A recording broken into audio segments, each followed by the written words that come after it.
کہ باغوں میں کوئل جو ہے وہ کو کو کرنے لگ گئی ہے. کو کو کیا ہوتی ہے؟ کوئل کی آواز کو کہتے ہیں کہ خوشی سے کوئل بھی نغمے گانے لگ گئی ہے اور پودے بھی رقص کرنے لگ گئے ہیں، یعنی جھومنے لگ گئے ہیں.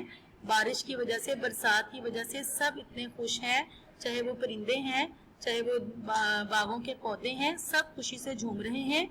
جگنوں کی جگمگ، جگنوں بھی جگمگ کرنے لگ گئے ہیں، جگنوں بھی جو ہے وہ چمکنے لگ گئے ہیں. اور جنگل میں چراغاں ہو گیا، یعنی روشنی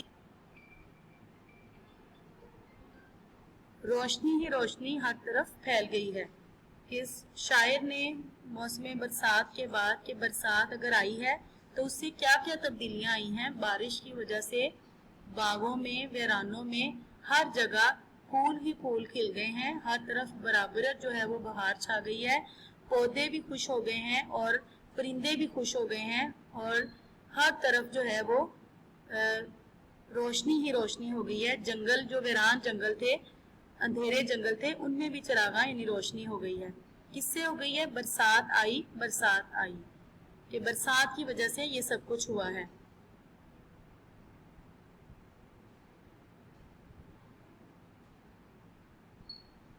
شب رنگ بادل می کے ہراول، تپتی زمینیں پانی سے جل تھل. شب رنگ بادل یعنی بادلوں کا رنگ جو ہے ایسے ہو گیا جیسے رات کی طرح، یعنی کالے بادل آ گئے ہیں. می کے ہراول، کہ ہراول کہتے ہیں فوج کا جو سب سے آگے والا دستہ ہوتا ہے اس کو ہراول دستہ کہتے ہیں. ہراول کا مطلب یہاں پہ ہوگا آگے. تو آگے آگے جو بادل آ رہے ہیں وہ کس طرح کے ہیں کہ وہ ان کا رنگ جو ہے وہ ایسے بادل ہیں جیسے رات کی طرح کالے سیاہ بادل ہیں، اور می کے لیے بارش برسانے کے لیے وہ آگے آگے آ رہے ہیں. اور تپتی زمینیں پانی سے جل تھل، اور ان کالے بادلوں کی وجہ سے کیا ہوا ہے کہ جو تپش والی گرم تپی ہوئی زمینیں تھی وہ ہر طرف ان پہ پانی ہی پانی ہو گیا ہے. آج کل جب بارش ہوتی ہے تو پتہ ہے نا آپ کو کہ ہر طرف پہلے دھوپ ہی دھوپ ہوتی ہے، اتنی سخت گرمی ہوتی ہے، اور جب بارش ہوتی ہے تو پھر زمین بھی ٹھنڈی ہو جاتی ہے اور ہر طرف پانی ہی پانی نظر آنے لگ گیا ہے. تو ان اشعار میں بھی شاعر یہی کہنا چاہ رہے ہیں کہ کالے سیاہ بادل جب آتے ہیں تو وہ آگے آگے ہوتے ہیں وہ بادل، اور وہ می برسانے کا باعث بنتے ہیں. یعنی وہ بادل پہلے آتے ہیں اور اس کے بعد ہی پیچھے ہی بارش آ جاتی ہے، اور تپی ہوئی زمینیں جو ہیں وہ ان میں ہر طرف پانی ہی پانی ہو جاتا ہے. فرش زمرد سبزے کی مخمل، برسات سے ہے جنگل میں منگل. فرش زمرد یعنی فرش ایسے ہو جاتا ہے جیسے سبز رنگ کا قیمتی پتھر. کیوں سبز رنگ کا قیمتی پتھر ہو جاتا ہے فرش؟ سبزے کی مخمل، ریشمی کپڑا، مخمل کہتے ہیں ریشمی کپڑے کو، کہ ہر طرف سبزہ ہی سبزہ ہو جاتا ہے. فرشوں پر بھی سبزہ ہو جاتا ہے. فرشوں پر سبزہ کیسے ہو جاتا ہے کہ برسات میں آپ کو پتا ہے کہ نمی بہت زیادہ ہوتی ہے، ہر طرف پانی ہی پانی جب ہوتا ہے تو وہ پانی بہت زیادہ ٹائم لگتا ہے، زیادہ دھوپ تیز نہیں نکلتی اگر، اور جلدی جلدی بارشیں ہو جاتی ہیں برسات میں تو وہ نمی جو ہے وہ باقی رہ جاتی ہے فرش پر، دیواروں پر، مختلف جگہوں پر. تو وہ ایک سبز رنگ کی کائی سی بن جاتی ہے فرش کے اوپر بھی. تو اس لیے شاعر کہہ رہے ہیں کہ فرش بھی ایسے ہو گئے ہیں کہ جیسے سبز رنگ کا قیمتی پتھر ہو، زمرد کے پتھر کی طرح. فرشوں پہ تو نہیں پتھر ہو سکتا سبز رنگ کا، وہ اس وجہ سے کہہ رہے ہیں کہ نمی کی وجہ سے جو اوپر سبز رنگ کی کائی جم جاتی ہے تو وہ ایسے لگتے ہیں جیسے یہ زمرد کے پتھر بن گئے ہیں فرش بھی، اور سبزہ ہی سبزہ ہر طرف ہو جاتا ہے. یعنی باغوں میں ہر طرف، یا کہیں جو گھروں میں پودے لگے ہوتے ہیں یا کوئی چھوٹے چھوٹے باغیچے گھروں میں بنے ہوتے ہیں تو جہاں بھی جائیں ہر طرف جو ہے وہ سبزہ ایسے نظر آتا ہے جیسے کوئی ریشمی کپڑا، سبز رنگ کا ریشمی کپڑا بکھرا ہوا ہے، تو ہر طرف سبزہ نظر آنے لگ جاتا ہے. اور یہ سب کس لیے ہے؟ برسات کی وجہ سے ہے. اور برسات سے کیا ہوتا ہے؟ جنگل میں منگل. جنگل میں منگل ہونا، بہار آنا، ہر طرف رونق ہو جانا، کہ ہر طرف جو ویرانی ہوئی تھی بارش نہ ہونے کی وجہ سے، گرمی ہونے کی وجہ سے لوگ برے حال میں تھے، پریشان حال تھے، تو بارش سے، برسات سے ہر طرف بہار آ گئی اور ہر طرف رونقیں آ گئی. برسات آئی، برسات آئی، دلکش سما ہے، دل شاد ماں ہے. اب یہاں پر شاعر جو ہے وہ منظر کشی کر رہے ہیں کہ یہاں پر بھی بتا رہے ہیں کہ ہر طرف کیا ہو رہا ہے کہ دلکش سما ہے. دلکش، دل کو کھینچنے والا، دل کو اچھا لگنے والا. ہر طرف سما کیسا ہے؟ منظر کیسا ہے؟ دل کو اچھا لگنے والا. دل شاد ماں ہے، دل خوش ہو گیا ہے. بارش کی وجہ سے، برسات کی وجہ سے خوشیوں کا ہر سو دریا رواں ہے, سو طرف, رواں جاری, کہ بارش کی وجہ سے, برسات کی وجہ سے ہر طرف خوشیوں کا ایک دریا جاری ہو گیا ہے. جس طرح سے ایک دریا بہ رہا ہوتا ہے, اسی طرح سے خوشیاں ایسے ہر طرف پھیل گئی ہیں جیسے کہ دریا بہ رہا ہے. دل شاد ایک ایک پیرو جواں ہے, برسات کی رت جانے جہاں ہے. دل شاد یعنی دل خوش ہے, ایک ایک کا ہر ایک کا, یعنی کہ چاہے وہ پیرو جواں ہے, پیر بوڑھے کو کہتے ہیں, اور جواں جوان کو, کہ چاہے کوئی بوڑھا ہے چاہے کوئی جوان ہے, سب کا دل خوش ہو گیا ہے.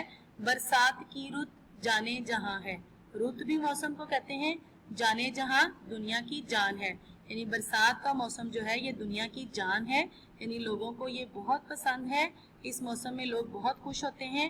برسات آئی برسات آئی. یہ ہم نے نظم کی فل ریڈنگ کر لی, پیج نمبر 33 پر تھا. یہ نظم ہماری تاجور نجیب آبادی جو ہے وہ اس نظم کے شاعر ہیں.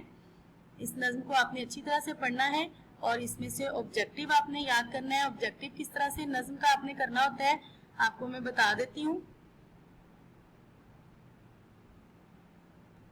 جیسا کہ پہلے شعر میں می سے بیاباں, تو آپ سے پوچھا جا سکتا ہے کہ ڈیش سے بیاباں رنگے گلستاں, یا اس طرح سے بھی پوچھا جا سکتا ہے کہ می سے ڈیش رنگے گلستاں, یعنی ایک ورڈ درمیان میں سے مس کر کے, اور آپ کو وہ آپشن میں بھی دیا جا سکتا ہے, ایم سی کیوز میں بھی اور بلینک میں بھی, کہ آپ اس کو کمپلیٹ کریں اس مصرے کو, یا آپ اس کا درست آپشن جو ہے وہ منتخب کریں. اسی طرح سے کوئل کی ڈیش یا ڈیش کی کوکو باغوں میں رقصہ, ڈیش کی جگمگ یا جگنو کی جگمگ ڈیش میں چراغاں. اس طرح سے کوئی بھی لفظ جو ہے اس میں سے ہم آپ کو خالی جگہ کی صورت میں یا آپ کو ایم سی کیوز کی صورت میں آبجیکٹیو کے طور پر دے سکتے ہیں. آپ نے نظم کی بک ریڈنگ کرنی ہے, اور اس کے ساتھ آپ نے اس کا آبجیکٹیو پریپیئر کرنا ہے, اور اس کے ساتھ ساتھ آپ کو میں 2 اگلے اشعار دوں گی ڈائری میں. صرف آپ نے نظم کی ریڈنگ نہیں کرنی ہے, ساتھ آپ نے 2 اشعار بھی یاد کرنے ہیں. تو آپ اپنا اشعار والا پیج اوپن کریں. 5 اشعار ہم اب تک کر چکے ہیں. یوم آزادی کے اشعار آپ کو ورک شیٹ دی ہوئی ہے, 5 اشعار کر چکے ہیں. آج ہم 6واں اور 7واں پڑھیں گے. نظم کی بک ریڈنگ کے ساتھ ڈائری میں پلس آپ کا ہے شعر نمبر 6 اور 7 آپ نے یاد کرنا ہے. تو 6واں شعر پڑھتے ہیں کہ آزادی کا ایک لمحہ ہے بہتر, غلامی کی حیات جاویداں سے. اس شعر میں شاعر کیا کہہ رہے ہیں کہ آزادی کا ایک لمحہ جو ہے وہ غلامی کی ہمیشہ کی زندگی سے بہتر ہے. حیات کہتے ہیں زندگی کو, جاویدہ ہمیشہ, یعنی کہ ایک لمحہ اگر آزادی کا ہم دنیا میں گزار رہے ہیں تو وہ غلامی کی پوری زندگی سے زیادہ بہتر ہے. شعر نمبر 7, ملی نہیں ہمیں یہ عرض پاک تحفے میں, ملی نہیں ہمیں یہ عرض پاک تحفے میں, جو لاکھوں دیپ بجھے تو ہے یہ چراغ جلا. اس شعر میں شاعر ہمیں آزادی کی اہمیت بتا رہے ہیں کہ آزادی کیسے حاصل کی گئی ہے, کہ یہ نہیں کہ ایک صرف تحفہ اسی طرح سے مل گیا ہمیں بنی بنائی. ہمیں تو جو آج کل کے ہم نسل ہیں, جو آج کل کے دور میں ہم اس طرح سے رہ رہے ہیں, تو ہمیں یہی لگتا ہے کہ یہ ہمیں ایک پلیٹ میں رکھ کے تحفہ ہی مل گیا ہوا ہے. یہ تو اس کی اہمیت ان لوگوں کو پتہ ہے جنہوں نے اس کی خاطر اپنی جانیں قربان کی ہیں. تو شاعر اس شعر میں یہی کہہ رہے ہیں کہ یہ کوئی ایسا تحفہ نہیں تھا بس جو پلیٹ میں رکھ کے مل گیا.